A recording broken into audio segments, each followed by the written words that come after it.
السلام علیکم ویورز، میں ناز شاہ آپ کے ساتھ ہوں۔ آج میں آپ کے ساتھ شیئر کروں گی کہ حضرت علی رضی اللہ عنہ نے حضرت جبرائیل سے کس طرح اونٹ خریدا اور کس طرح حضرت میکائیل علیہ السلام کے آگے بیچ دیا۔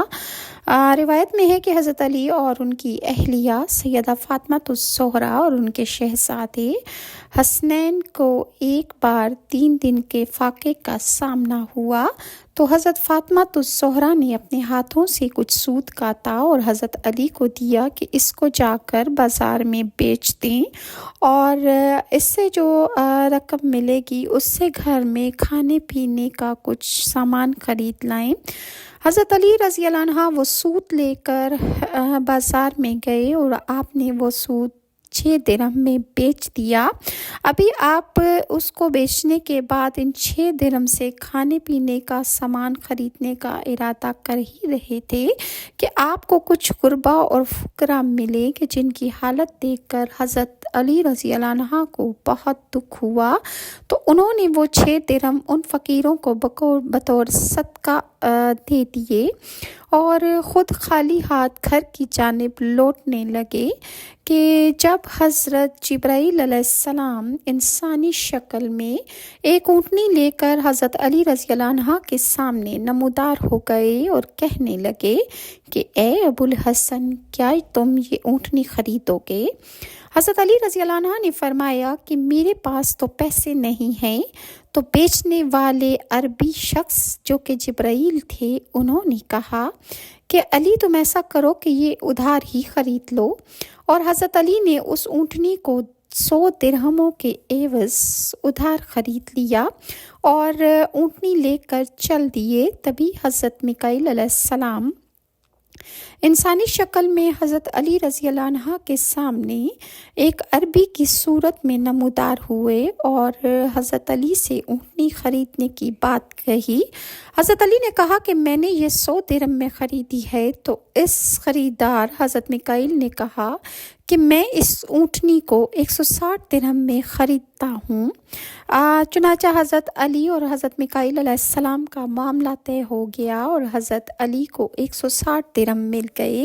آپ نے وہ اونٹنی ان کے آگے بیچ دی۔ تبھی کچھ دور جا کر حضرت جبرائیل علیہ السلام کہ جنہوں نے حضرت علی کو اونٹنی ادھار دی تھی کہ وہ اس کو بیچ دیں اور 100 درہم ان کو واپس کریں، حضرت علی سے دوبارہ حضرت جبرائیل کی ملاقات ہوئی تو حضرت علی نے ان کو 100 درہم اونٹنی کی قیمت واپس کر دی اور 60 درہم کا منافع لے کر گھر کی طرف واپس آ گئے۔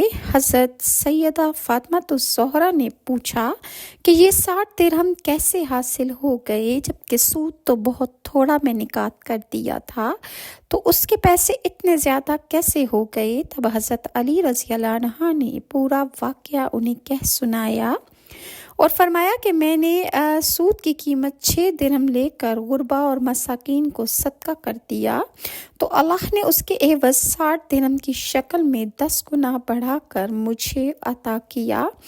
پھر رسول اللہ صلی اللہ علیہ وآلہ وسلم کو جب اس بات کا علم ہوا تو رسول اللہ صلی اللہ علیہ وآلہ وسلم نے حضرت علی سے پوچھا کہ اے علی، تم جانتے ہو کہ اونٹ تمہیں جس نے بیچنے کے لیے دیا تھا وہ کون تھے؟ حضرت علی رضی اللہ عنہ نے فرمایا کہ یہ اللہ اور اس کا رسول جانتا ہے کہ مجھے اونٹ کس نے بیچنے کے لیے دیا تھا۔ تو رسول اللہ صلی اللہ علیہ وآلہ وسلم نے ارشاد فرمایا کہ آپ کے آگے جس نے اونٹ بیچنے کے لیے دیا وہ حضرت جبرائیل علیہ السلام تھے، جو آپ کی آزمائش کے لیے اللہ تعالیٰ نے آپ کے پاس بھیجے تھے، اور جنہوں نے اونٹ خریدا وہ حضرت میکائیل علیہ السلام تھے۔ دونوں فرشتے اللہ کی طرف سے آپ کے پاس آئے تھے اور انہوں نے 60 آپ کو درہم زیادہ دیے کہ آپ نے جو صدقہ خیرات کیا تھا یہ اس کے عوض اللہ تعالیٰ نے آپ کو عطا فرمایا۔ اسی طرح حضرت عبداللہ بن عباس فرماتے ہیں کہ بنی سلیم میں سے ایک شخص نے بارگاہ رسالت میں حاضر ہو کر کچھ گستاخی کی تو حضرت عمر فاروق نے آگے بڑھ کر اس گستاخ کو سبق سکھانا چاہا، مگر رسول اللہ صلی اللہ علیہ وآلہ وسلم نے روک دیا اور اس شخص سے فرمایا، تو آخرت کے عذاب سے ڈر اور دوزخ سے خوف کھا، بتوں کی پوجا چھوڑ دے اور خدائے وحدہ لا شریک کی عبادت کر۔ میں جادوگر نہیں ہوں بلکہ اللہ کا بندہ اور اس کا رسول ہوں۔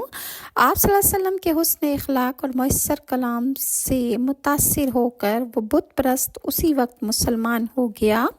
اب سرکار دو عالم صلی اللہ علیہ وآلہ وسلم نے فرمایا کہ تیرے پاس کتنا مال ہے؟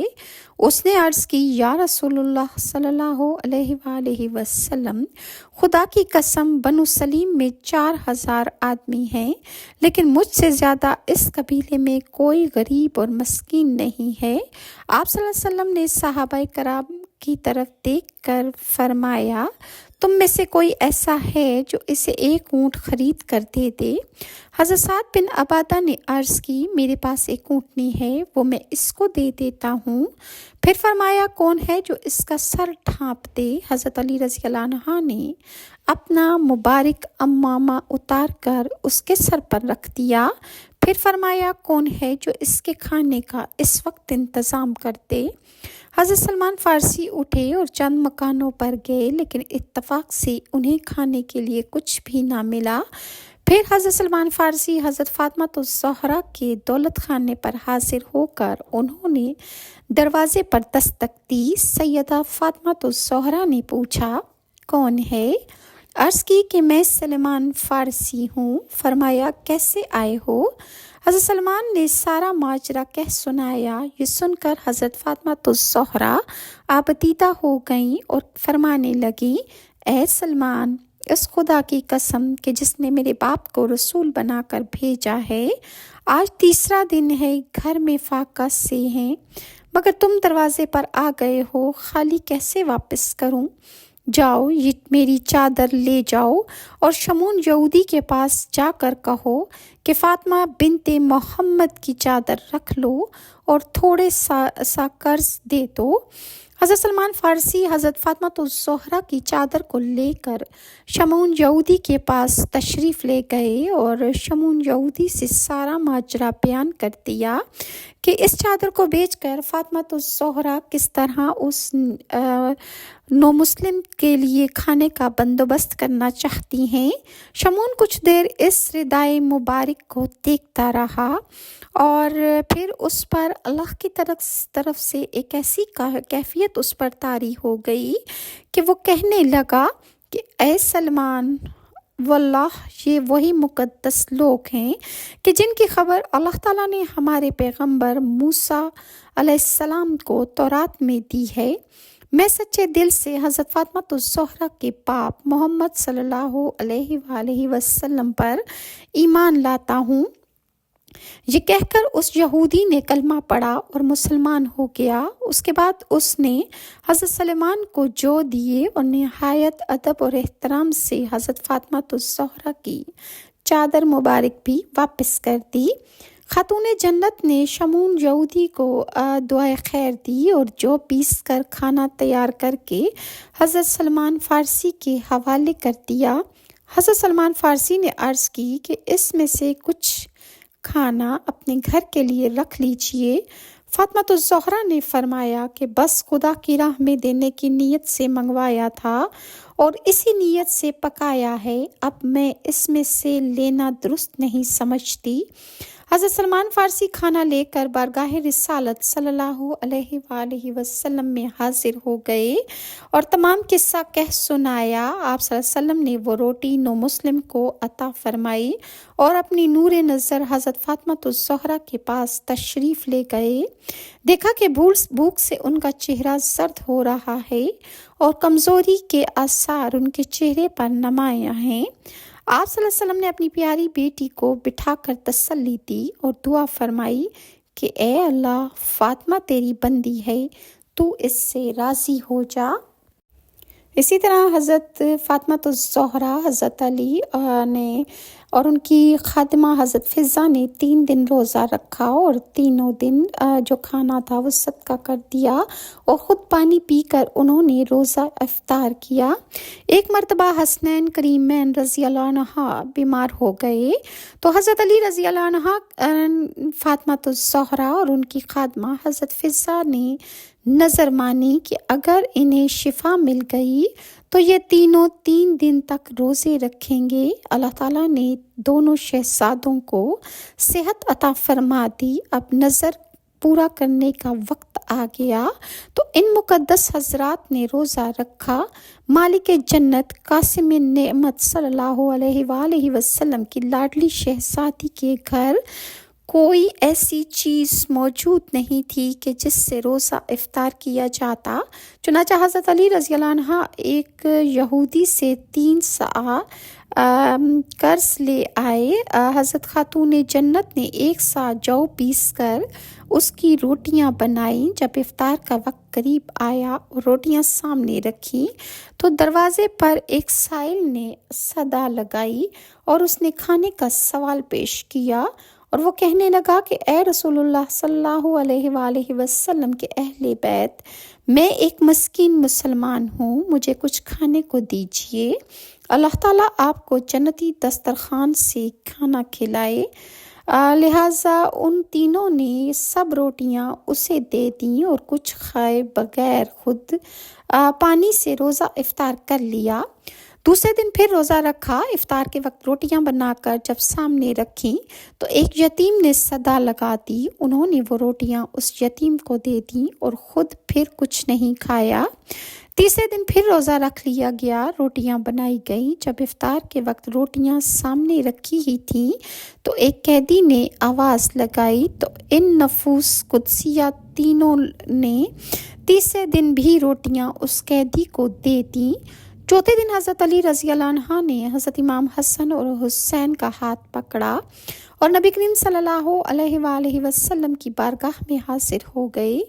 جب آپ صلی اللہ علیہ وآلہ وسلم نے حضرت علی کی یہ حالت دیکھی کہ بھوک کی شدت سے وہ ٹہنی کی طرح کانپ رہے ہیں تو ارشاد فرمایا، تمہاری حالت دیکھ کر مجھے جو تکلیف ہوئی اس سے بڑھ کر کبھی کوئی مجھے دکھ نہیں ہوا۔ پھر رسول اللہ صلی اللہ علیہ وآلہ وسلم کھڑے ہو کر ان کے ساتھ تشریف لے گئے۔ حضرت فاطمہ الزہرا کو دیکھا کہ ان کا پیٹ سے مل چکا ہے اور آنکھوں کے گرد گڑھے اور ہلکے پڑ چکے ہیں۔ اسی وقت حضرت جبرائیل علیہ السلام حاضر ہوئے اور عرض کی کہ اللہ تعالیٰ نے آپ کو آپ کے اہل بیت سے متعلق خوشخبری دے دی ہے۔ قرآن مجید نے اللہ تعالیٰ نے اپنے محبوب کی پیاری بیٹی کے گھر کی اس کہانی کو ان لفظوں میں بیان فرمایا ہے۔ قرآن پاک میں ارشاد خداوندی ہے، اور کھانا کھلاتے ہیں اس کی محبت پر مسکین اور یتیم اور اسیر کو۔ ان سے کہتے ہیں کہ ہم تمہیں خاص اللہ کے لیے کھانا دیتے ہیں اور تم سے کوئی بدلہ یا شکر گزاری نہیں مانگتے۔ یہ تھا حضرت فاطمہ الزہرا اور حضرت علی رضی اللہ عنہ کا ایثار کہ کس طرح 3 دن انہوں نے خالی پیٹ روزہ رکھا اور اللہ کی ذات ان سے راضی ہو گئی، اور حضرت جبرائیل علیہ السلام نے اللہ تعالیٰ کا پیغام حضرت محمد صلی اللہ علیہ وآلہ وسلم کو آ کر پہنچایا کہ اللہ تعالیٰ فاطمہ اور علی سے راضی ہو گیا۔ مزید حضرت علی اور حضرت فاطمہ الزہرا کی حالات زندگی انشاءاللہ میں آپ کے ساتھ نیکسٹ ویڈیو میں شیئر کروں گی، اور اگر ویورز آپ کو میری ویڈیوز اچھی لگتی ہیں تو کائنڈلی لائک اور سبسکرائب ضرور کیجیے۔ نیکسٹ ویڈیو تک کے لیے ناز شاہ کو اجازت دیجیے۔ اللہ حافظ۔